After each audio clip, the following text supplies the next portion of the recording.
Assalamualaikum warahmatullahi wabarakatuh. Perkenalkan, saya Taufik Rahmadi. Saat ini saya bertugas di Rumah Tahanan Negara Kelas 2B Boyolali di Jawa Tengah. Saya di sini bertugas sebagai Kepala Subseksi Pelayanan Tahanan. Izin Bapak Ibu dosen, pengampu dalam pelatihan kepemimpinan pengawas angkatan 22. Izinkan saya untuk menyampaikan learning journal pada hari ini Selasa 9 September 2025.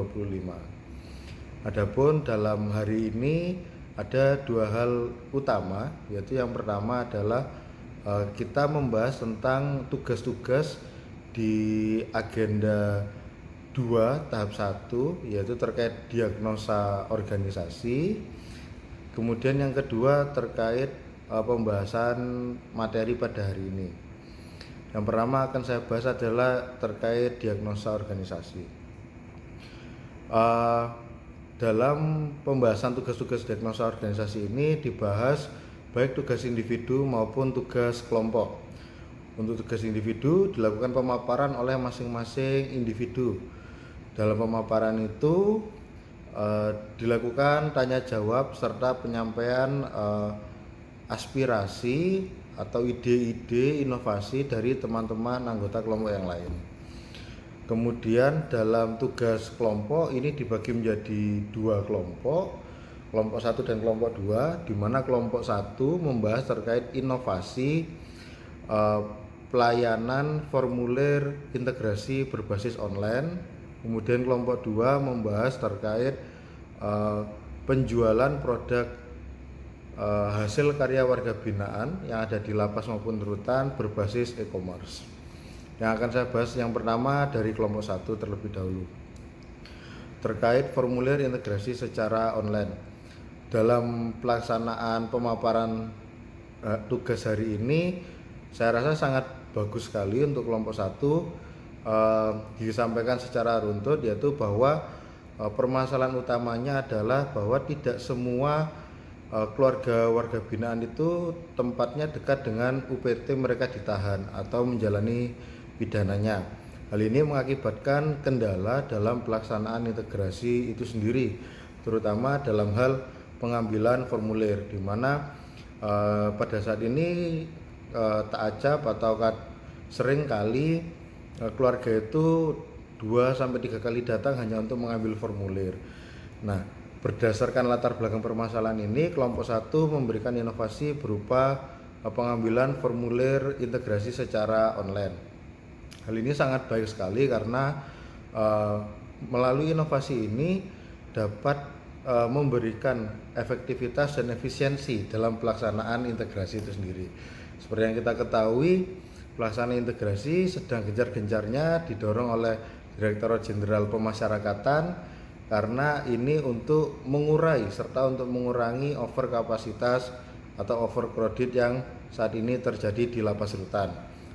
Oleh karena itu saya rasa inovasinya sangat bagus untuk dapat dilakukan di beberapa tempat sekaligus dan dapat dilakukan secara masif.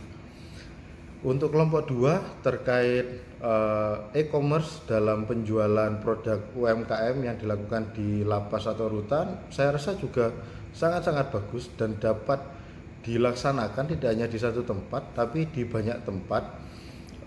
Ini karena seperti yang kita ketahui bersama, program dari Bapak Menteri Imigrasi dan Pemasyarakatan sendiri adalah terkait ketahanan pangan serta pemaksimalan produk UMKM. Nah, yang menjadi akhir daripada pembuatan produk UMKM ini sendiri adalah pemasaran itu sendiri. Pemasaran apabila tetap dilakukan secara manual, saya rasa bisa, tapi memang secara pemaksimalan efektivitas dan efisiensi akan sangat kurang. Oleh karena itu, inovasi dari kelompok 2 terkait e-commerce untuk pemasarannya ini sangat-sangat bagus. Selain itu, inovasi ini bukan hanya dapat diterapkan di satu tempat saja, tapi dapat diterapkan di banyak tempat dan oleh banyak orang, karena memang untuk aplikasi e-commerce sendiri seperti Tokopedia, Shopee dan lain sebagainya ini sangat banyak dan sudah sangat masif, dan saya rasa banyak pegawai-pegawai, terutama pegawai-pegawai muda, dapat melakukan penjualan melalui e-commerce. Apalagi ketika mereka bisa melakukan desain, mereka bisa melakukan promosi, itu akan memberikan nilai atau value yang lebih atau tambah. Kemudian kita masuk ke pembahasan kedua, yaitu terkait pembelajaran pada hari ini. Kita ada dua yang dibahas tadi, yaitu yang pertama adalah kepemimpinan dalam pelaksanaan pekerjaan serta membangun tim efektif di era new normal ini. Yang pertama adalah kepemimpinan dalam pelaksanaan pekerjaan. Dalam pembelajaran hari ini disampaikan apa itu latar belakang kepemimpinan. Kemudian disampaikan deskripsi kepemimpinan itu apa sih sebenarnya, kemudian tujuan utama kepemimpinan itu apa. Kemudian disampaikan juga apa itu kepemimpinan berkelas dunia. Kemudian ada juga tokoh-tokoh seperti Insinyur Soekarno dan lain sebagainya, disampaikan bahwa pemimpin itu bukan hanya untuk mendorong, tapi juga harus bisa mengajak, seperti itu. Nah, di era sekarang ini kepemimpinan kita adalah kepemimpinan untuk pelayanan terhadap masyarakat atau servant leadership. Nah, ini yang memang agak sulit diterapkan, tapi saya rasa sangat-sangat bisa diterapkan untuk masa sekarang. Karena apa? Sekarang ini bukan lagi ASN yang untuk dilayani, tetapi adalah ASN yang untuk melayani, seperti itu. Jadi kepemimpinan yang ditujukan untuk saat ini adalah kepemimpinan bagaimana caranya agar bisa merangkul teman-temannya agar bekerja lebih baik, sehingga terciptanya good governance serta terciptanya nilai kepuasan masyarakat yang tinggi, seperti itu. Kemudian terkait membangun tim efektif di era new normal.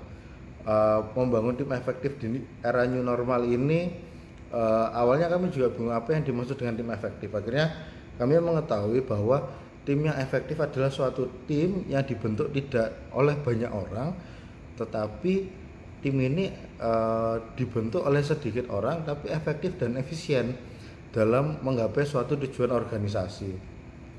Nah, dalam pembelajaran hari ini kami mempelajari tentang apa pengertian tim efektif itu sendiri. Kemudian apa sih komposisi dari suatu tim yang efektif ini, sehingga kami bisa menyusun, oh tim yang efektif ini terdiri dari A, B, C, D, E, sehingga tujuan organisasi dapat dicapai dengan maksimal.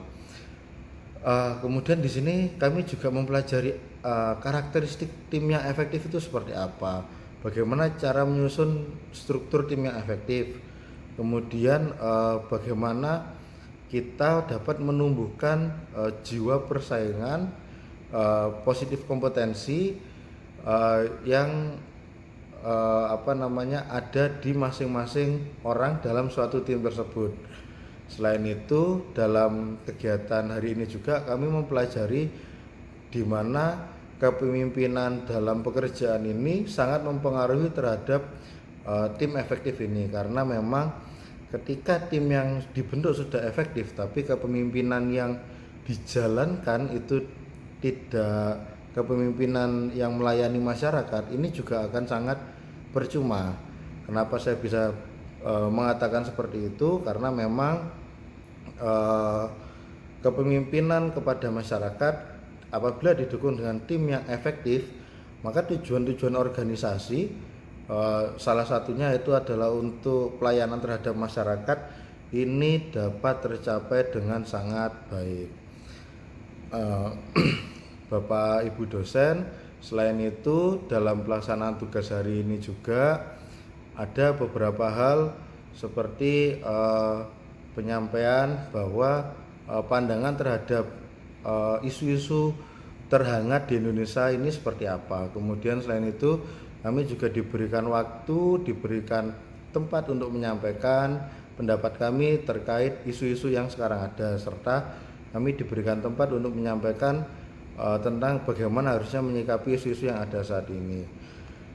Selain itu dalam pelaksanaan pembelajaran hari ini juga dilaksanakan dari pukul 13.30 sampai dengan pukul 16.45.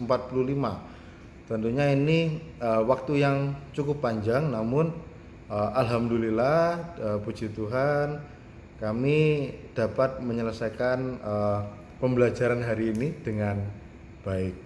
Demikian learning journal yang dapat saya sampaikan. Terima kasih atas perhatiannya.